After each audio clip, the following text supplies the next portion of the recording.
एक गांव में एक पुरानी और प्रासरार झील मौजूद थी, जिसके बारे में लोग हमेशा राजदाराना कहानियां सुनाते थे। गांव के बूढ़े लोग कहते थे कि रात के वक्त झील में कुछ अजीबो गरीब आवाजें आती हैं, जैसे कोई मदद के लिए पुकार रहा हो। मगर इस झील के करीब जाने की किसी की हिम्मत नहीं थी, क्योंकि लोगों का कहना था कि जो कोई भी इस झील में कदम रखता है वो कभी वापस नहीं आता था। एक दिन गांव का नौजवान लड़का आकाश, जिसे तजस्सुस हुआ और वो ये फैसला करता है कि वो इस झील का राज खुद खोलेगा, उसने अपनी हिम्मत का ऐलान किया है। दोस्त मेरा को भी साथ ले लिया।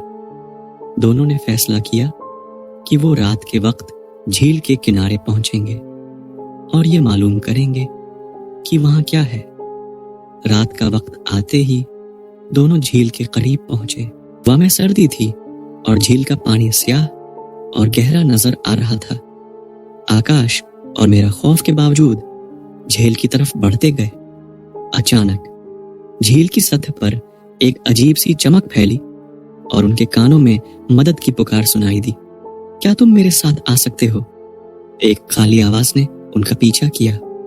आकाश ने कहा, हमें आगे नहीं बढ़ना चाहिए, यहाँ कुछ गलत है। लेकिन मीरा ने कहा, नहीं, हमें जानना चाहिए कि ये आवाज कहाँ से आ रही है। जैसे ही वो झील के करीब पहुंचे, एक भारी हाथ उनकी टांगों को जकड़ने लगा।